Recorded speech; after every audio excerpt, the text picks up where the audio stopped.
A book saved him when he was about to end his life. And he strongly believes if I am not reading, I am not changing. If I am not changing, I am not growing. And he is on a mission to make India read. In fact, recently he was asked by one of the global counterparts, why just make India read? Can't we make world read? In today's episode, let us chat with Booklet Guy, Amrut Deshmukh. This is the Guiding Voice podcast series, the Guiding Voice for a Better Future. Friends, I'm your host Navin Samala, just a fellow IT professional, but a passionate learner on a mission to shape the careers and lives of millions across the globe. Through the Guiding Voice, successful leaders and inspiring individuals across the globe share their insights with the world, and our audience will acquire more knowledge and wisdom per every minute by tuning into our podcast than any other podcast in this space. And because we drive conversations that matter, conversations that add value to your life and your career. Thank you so much for joining me. And we are extremely pleased to have Amrut part of our journey. Amrut, I'm super excited to have you, dude. Hey, thank you so much, Navin, for having me. I'm glad that you considered me as a deserving candidate to be on your podcast. Thank you. Yeah, it is pleasure to host passionate individuals like you who are on a similar mission. Like you are making people read. I'm trying to share the wisdom so that they can listen to the content and get better. So we are kind of traveling in parallel boats, I would say. So always a pleasure to meet passionate individuals like you and all. So on that note, let me fire the first question out of this conversation, Amrut. Can you briefly share your career journey? What you used to do before embarking in this on this mission of making India read or making the world read? I'm an outdated chartered accountant. Outdated because now I don't read GST books and income tax reckoners. I read the Monk, the Soul is Ferrari and Chanakya Niti.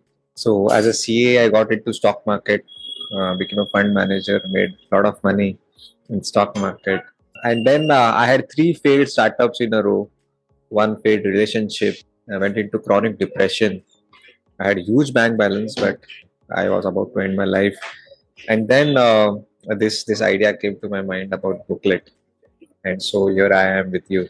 Kind of, I don't have words to say. Like the kind of journey that you had, right? The three failed startups, one failed relationship, and about to end life, and now you are on a huge mission, and which is serving a noble purpose of making individuals better and all. Right, so how the book has saved your life? You always keep sharing this incident, right? And I want you to share in your words how this incident has changed your life forever. So as I said, three startups in a row, and because of that, my relationship fell apart. I went into chronic depression for almost 2 months, and depression has a direct attack on your appetite. You don't feel like eating, and I still remember I used to wake up at 8:30, 9 a.m. and just lie down on the bed, staring at the ceiling fan for 2 hours because there was no reason to wake up. You you lose your self-esteem, and things became so bad one day that I decided one evening, it was 8 o'clock, that I'll not see the next day's rising sun. And so I got up from the sofa, so the same sofa set which I was sitting on. I got up, walked 3 steps, one, two, three, and the lights went off. There was a complete darkness in the living room. So I thought it's very difficult to figure out the things which are required to hang myself, because we don't die every day, right? And so I stepped back 3 steps again and sat on the same sofa. And I remembered the words of my elder brother. He used to say when I was a child, Amrut, whenever you are stuck up with the question, what next? Read random. Read random. Don't bother what are you reading? Is it going to benefit you? Is it going to help you in your business? Are you able to understand? Don't bother about these things. That's the problem of our so-called highly educated people. We analyze everything. So I said, okay, bhai bolta tha to let us read the last book of my life just to kill time till the lights come back. There was a book lying on the right side of the sofa. I picked it up. Did not even bother to check the cover because he said read random. And random book, random page. I just flipped any page and started reading. It was Krishna and Balram going through a forest. It was getting dark. So Krishna says to his elder brother that let's not go to sleep together. I'll go to sleep and you keep a guard on us. Once you get tired, you let me know and we will switch the roles. Balram says, cool. And Krishna goes to sleep. Balram is walking to and fro. The monster comes and yells at Balram. Balram gets scared and the monster increases in size. And Balram shrinks in size. This happens again. He yells at him. And so Balram is so scared that he screams, Krishna! And faints down on the ground. Krishna mistook that my brother has called my name and he is now resting. It is my turn. And so Krishna starts walking this time. And the same monster yells at a new face, Krishna's. And Krishna, without any fear, says, what do you want? And that gives a big setback to the monster. And this time, something different happens. The monster shrinks in size and Krishna grows bigger. He again yells, again, what are you doing? What's your problem? Fearlessly, he says to the monster. And the monster shrinks and shrinks and shrinks to a tiny button size. Krishna casually picks him up, ties a knot to his dhoti, and goes to sleep. The next morning, both the brothers resume the journey, and Balram recollects his nightmare and says, you know what happened last night? A huge monster had almost killed me. And Krishna says, wait. Are you talking about him? And Balram says, yes, but how come he's so small? And the epic message, you know, the stories from Gita Mahabharata. Vedvyas, the author, wanted to say that face what you must face. The monster was just a metaphor of the problems and challenges of our life. If you try to escape from them, try to ignore them, then that problem will become bigger than you and that problem will gain control over you. But if you face what you must face, you become bigger than the problem and you gain control over it. And these words flashed like Akashvani in that dark room, and that bad, ugly thought of self sabotage never came back in my mind. This is how a book saved my life. And also thanks to Maharashtra Electricity Board. अगर light नहीं जाते तो perhaps this podcast wouldn't have happened. Yeah, and mostly your mission would have not happened, but such a compelling story, and you narrated it so beautifully, Amrut. I mean, I'm not seeing death right in front of you. I felt the feeling, the fear. I can empathize with Sushant Singh Rajput, what he must have gone through. He took the step I did not. Yeah. The book came to my rescue. Can imagine, but good that your brother's advice has come handy, and you started reading something randomly, and it turned out to be a good thing for rest of the world, I would say. Not just you, but now many people are getting benefited out of your initiative, which you should be proud of, and your brother must be proud of. Now let's talk about why people should read, in your terms, in your words. Let's hear it for our audience. Why should we read? It's like, why should we breathe? What is the answer? I think things like reading exercise are no more a hobby. You can't say to exercise is my hobby, reading is my hobby. No, it's a necessity. Will you say, Naveen, having breakfast is my hobby, drinking water is my hobby? Not really. No. So what's the difference between a person who doesn't read and who can't read? He's a person who can read but chooses not to read. Then what's the difference between him and an illiterate person? Are you getting my point? Yeah. So, I mean, asking why should we read is like, we all know the answer. Why should I? No, justify it. If you're a literate person, you know how to read. And it's not that we are not reading. We are reading those WhatsApp jokes and Santa Banta and Alia Bhatt PJs and jokes on Pappu. We are reading those Facebook and YouTube comments. Reading has not gone down. Unproductive reading. This is all unproductive reading. Yeah. So, in this last 2 decades, I would say, the way reading is happening has changed. Like we have ebooks in the form of Kindle and many other platforms, and we have Audible audiobooks, and physical books are still existing. But in your opinion, which one is for whom? Let's try to define a book. Then we'll get a better clarity. You will be able to answer this question if we nicely define a book. So, is book black ink in white paper with bunch of papers sandwiched in a cardboard. If that is the real definition of a book, then the most knowledgeable person in this world should have been the Raddiwala. You understand the word Raddiwala?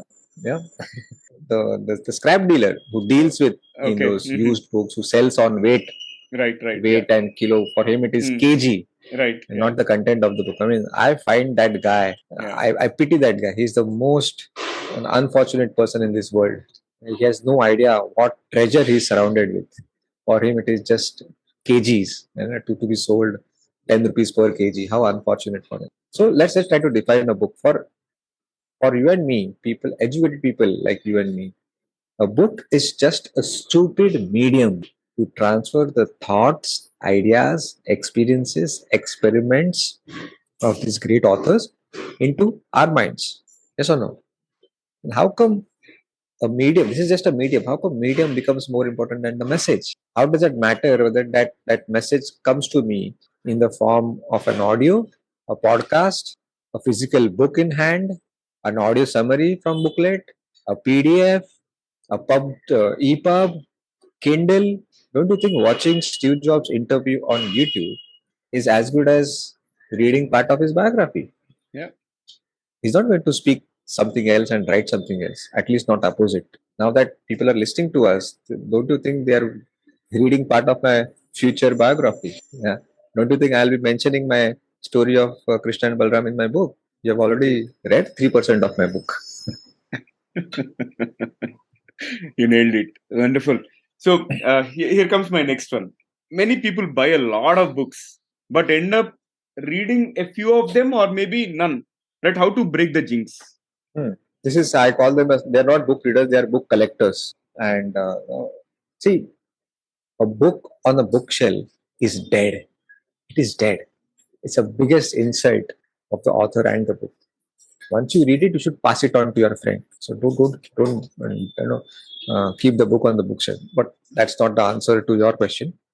To answer your question precisely, habit number one from my book is the precise answer to your question. So I've written a book called The Seven Habits of Highly Effective Readers, not written by Stephen Covey, written by me. And the habit number one is very interesting. It's a non-habit, actually. It says, don't take reading too seriously. Don't take reading too seriously. The key word is too. Huh? It's not that Amrut ne bola, and don't take reading serious. No, no. It's the word is too. We see people addicted to newspapers. Yes or no? They never get bored. Yeah. Why? Because they're short articles. Within minutes, they finish it. They get a sense of completion after reading, and they don't feel guilty if they don't finish the entire newspaper. That's fine with them, right? Nobody complains. Oh, I left today's newspaper incomplete. I did not read those 5 more articles which I was supposed to read. No, we don't say this. But when it comes to books, if we leave the book at page number 49 and then no, we start having the guilt, and then we take a new book in our hands, we say, oh, I did not complete the previous book and now I'm taking my new book. What a bad reader I am. Are you getting my message? I can It's resonate with okay. you. It's okay to leave books half read. It's not a crime. Don't you think it is also the responsibility of the author to keep you excited, to keep you engaged? It's not all your fault. I mean, my objective is not to insult the authors, okay? My objective is to remove the guilt from your mind. And there is nothing called good reader and bad reader. There is only reader and non reader. I have left hundreds of books half read and I don't feel guilty about it. I'm saying, Booklet Guy, who is on mission Make India Read, chill, take a chill pill, replace books with pages. Okay? If you after reading 25 pages you feel bored, don't feel like reading further, maybe the whole objective of the book was to teach you what kind of books you should not read. At least that objective is solved. So draw any damn conclusion, but please don't conclude that you are a bad reader. Okay. Even if I quit the book, I don't quit reading. In fact, the more number of books I'm reading, I've read 1,894 books till now. The more number of books I read, the more number of books I'm leaving half read. Yeah. Because many things are getting repeated. Or this is old wine in new bottle. This is the I already know. That's fine. Accumulated knowledge compels me to leave books now. Great. I loved it. I loved it. And in fact, you presented brutal truths, and it is okay not to read the complete book, but don't quit the habit of reading. That's the key takeaway or the key message. Yeah. Okay. Yeah. So Amrut, now let's move ahead and talk about another important point, which is about reading. We come across so many interesting thoughts, frameworks, so many tips and all, but not many people implement what they read, right? And I came across some of your articles where you said reading and not implementing is as good as not reading at all. So can you elaborate this? That's my next book to be launched on 16 December this year. How to implement the books that you read. And the subtitle is exactly that you said. Reading and not implementing is not reading. See, we think that learning and doing are two different phases, or reading and implementation are two different phases. Unfortunately, this comes from our old education system where you are supposed to sit within the four walls of the classroom, learn for 10, 15 years, and then apply in the real world as if the classroom was not a real world. It was like a fantasy. That's the problem. Learning and doing are not two different phases. It's one and the same. A girl wants to learn piano, for example. Will she say, I'm learning piano, then I'll play piano? Does that happen so? No. We don't know now. The two phases are so merged, so interlinked.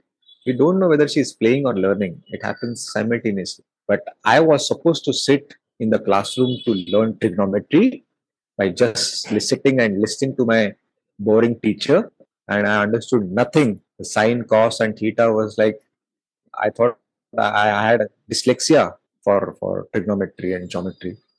But had my teacher taken me out of my classroom to that nearby flyover bridge, which was under construction then, when I was in seventh grade, and she had told me that Amrut, look, the sine cos theta principles are used here on this bridge, or else the bridge will collapse. I would have loved to learn trigonometry more, isn't it, Naveen?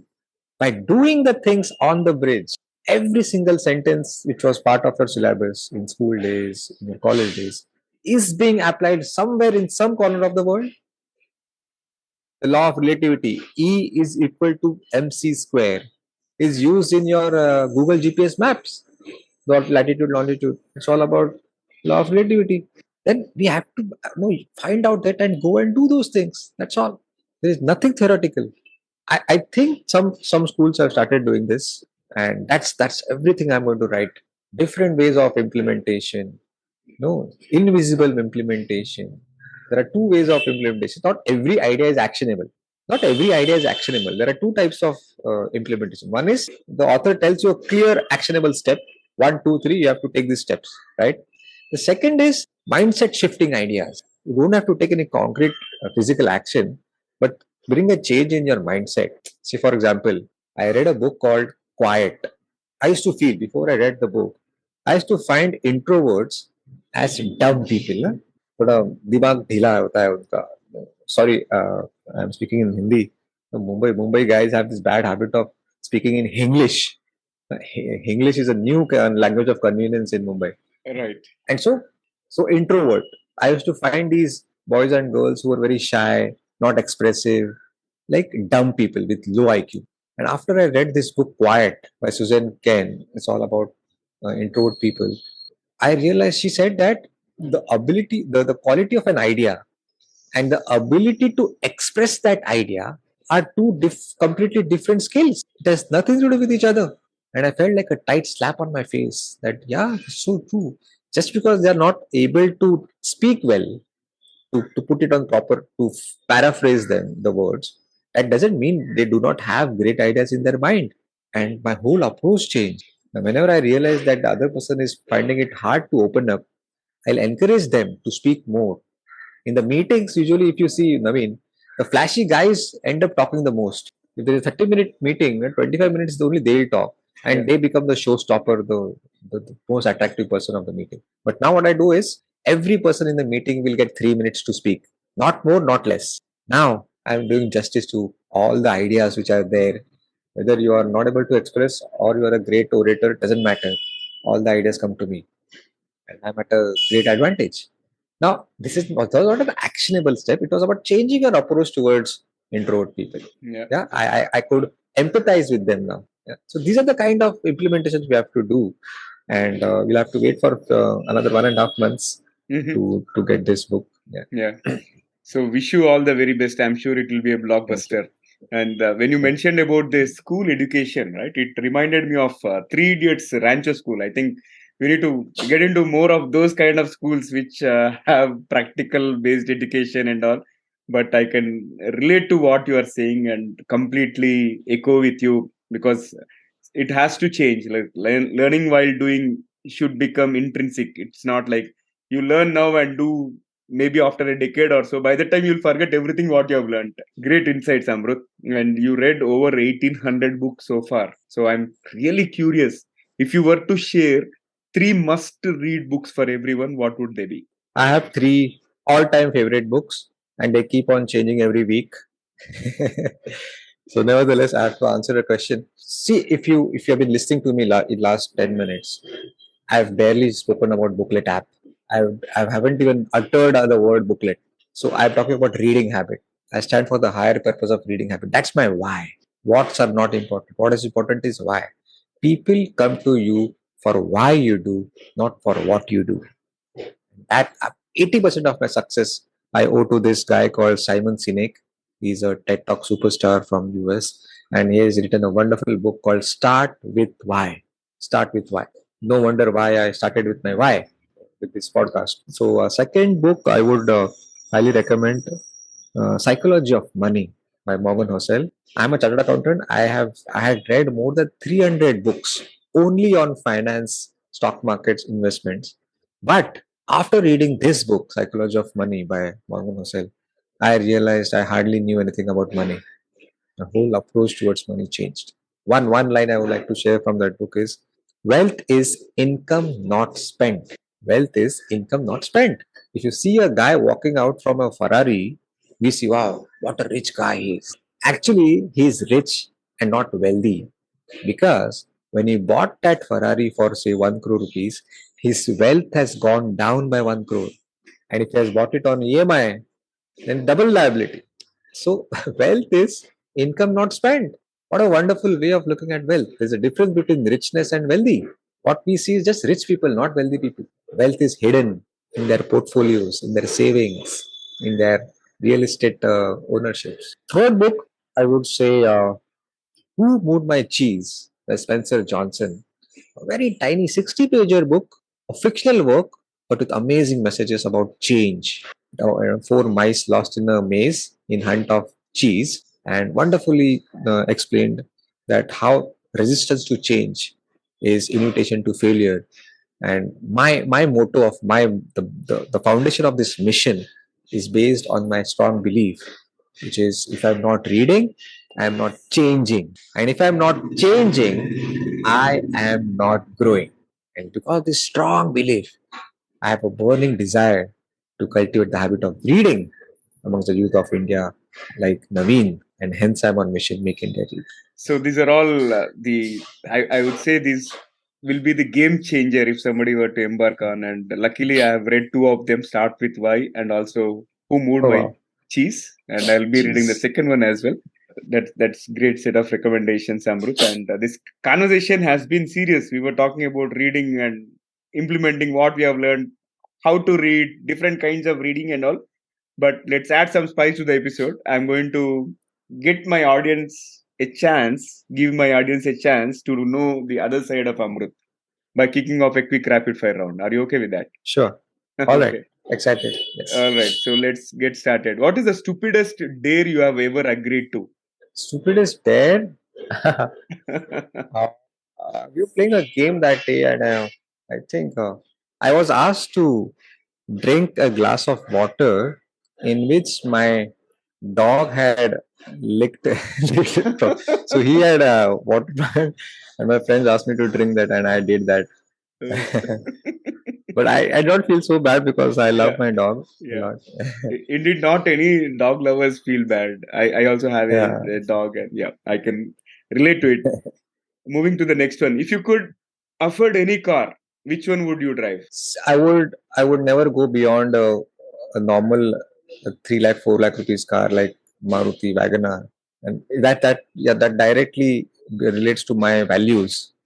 I'm a social entrepreneur. So the college dream of having a BMW in my backyard has gone into trash. Money doesn't excite me anymore. These BMWs and Rolex watches are out of my dream. That's because if at all I have any surplus in my enterprise, instead of buying a BMW for myself, I would rather make sure that the funds are disseminated in such a way that 100 people will at least buy a Tata Nano or a Wagoner. And this is the real way to make India economically balanced. There Yeah. is huge income disparity in India. Yeah. Rich are very rich and poor are very poor. Yeah. But India needs social entrepreneurs, not just entrepreneurs. Yeah. Great thought over there. And let's move ahead. Have you ever walked out of a movie theater mid-show? I had taken my friends to a movie called Thugs of Hindustan, and I've been facing the music till date. We left the movie half watched in the theater in the interval, and still I get messages from my friends that, "Do you remember you had taken us to that movie? And that was the biggest mistake you made in your life." I say, yes, I agree. So yeah, Thugs of Hindustan. Sorry, Amir Khan, but that was a pathetic movie. Can you describe yourself in just one word? One word?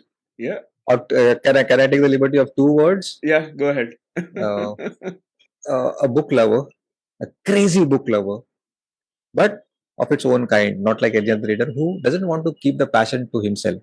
He Yeah. wants to use his reading habit to infect the youth of India. All right. What is one electronic gadget that you like to see or invent yourself, Amrut? Electronic gadget. A gadget which I put it under the pillow before I go to bed tonight, and in the morning all the content is transferred in my head while I'm asleep. So direct feeding to the brain. Quite interesting. Yeah. Wonderful. And I thoroughly enjoyed the rapid fire. And with that, let me flip back to the mainstream and ask you one final question before I let you go, Amrit. What will be your one piece of advice to those aspiring to make big in their careers or lives? I think nowadays the phenomena called career is now outdated. Yeah. Extraordinary people don't have careers; they have a calling. They have an inner calling to make a change, to make a meaningful contribution to the motherland or to the world in general. Yeah, it's not about careers anymore, and it's not about belonging to the existing career like science, arts, commerce, and medical engineering. No, you can create your own personalized, customized careers by combining two, three passions. Yeah, I would highly recommend a book called The Da Vinci Curse, not Da Vinci Code, Da Vinci Curse, where it talks about how to combine your multiple passions to create a completely new category of a career. A very good example I read it by Scott Adam. He's a very good author. He has written a book called How to Fail at Almost Everything and Still Win Big. And he says that he was a good painter, but not a great painter. But he used to paint a little better than most of his friends. He had a good sense of humor, but not a professional stand-up comedian. And he came from a business background. Okay, comedy, yeah, business background, and painting. Suddenly, Scott Adam is the famous business cartoonist. So, see how you combine your three skills to become a rare mix. And now that you don't have to compete in the existing category, but now you are a category in itself. Drawing inspiration from this idea, I realized what are my different skills, which I'm relatively better than most of my friends, but I may not be the best. I love reading. I'm a good reader, a better reader than most of my friends, but not the best reader in the world. I was a teacher. I'm good at explaining things. Yeah, that's the common feedback I used to get, that you're a good explainer, you're a good teacher, and I had fascination for technology. But I'm not a techie guy, but a little tech savvy, you can say. Reading, teaching, technology, nothing to do with each other. Reading, teaching, and technology, and suddenly Booklet Guy was born. That's so profound. And I thoroughly enjoyed every bit of this conversation, Amrut. This is so worth waiting, and I'm glad we did it. Thank you so much. I really appreciate your time and insights. Thank you so much for showing the patience for waiting for almost 1 year. Yeah. That's your modesty, and I really And then the doors of Booklet House are Yeah, always open for you. Please do absolutely. come. I have a small collection of 4,000 books at home. You can come. You can pick as many as you want. Yeah. So thank you Yeah, so much. sure. Love talking to you. Yeah, yeah. Same here. Same here, Amrut. Thank you so much. Yeah, yeah. That's it. That's it. Happy reading. Yeah, yeah. Thank you. So that was our episode. And it was such a pleasure hosting Amrut and talking about his passion for reading and most importantly, his mission to make India and the world read. So, folks, before we move into the trivia section, here is a request to you. In case if you haven't subscribed to us, please subscribe from the app where you have tuned in from. And also request you to provide your rating or review if possible on Apple or Spotify. And if you have loved this episode and found the conversation useful, request you to share with at least 3 of your friends or colleagues who can benefit from the guiding voice. Thank you so much in advance. Now let's cruise into the trivia segment of today's episode. Today we had a wonderful conversation around books, different types of books, ebooks, audiobooks, and how Booklet Guy is making India and the world read. I thought I'll present you a few facts about books. So here comes my first question. Have you ever wondered how many books have been published? Although it is impossible for us to come up with an exact number, according to Google, they believe it is about 130 million books. And here comes my next one. Which is the most sold book? The Bible is sold all over the world, which makes it the most sold book ever. And at an estimate, there are around 5 billion printed copies of it around the world. Here comes the third one and the last one. What is the most expensive book in the world? The Codex Leicester is the most expensive book in the world. And you're not going to believe how much it was sold for. The science book was sold for 30.8 million US dollars in 1994. And you know what was it? It was Leonardo da Vinci's Science Diary. Interesting, isn't it? Likewise, if you have any facts to share regarding books, please feel free to share them with me. That's all for today. Thank you so much for joining me. And folks, before I let you go, please share your topic recommendations and guest speaker suggestions through social media. You can find me by searching for Navin Samala or email me at theguidingvoiceforyou@gmail.com. I'm your host Navin Samala, just a fellow IT professional but a passionate learner on a mission to make a difference in the careers and lives of millions across the globe. Until next time, bye bye. See you all in the next episode with another wonderful.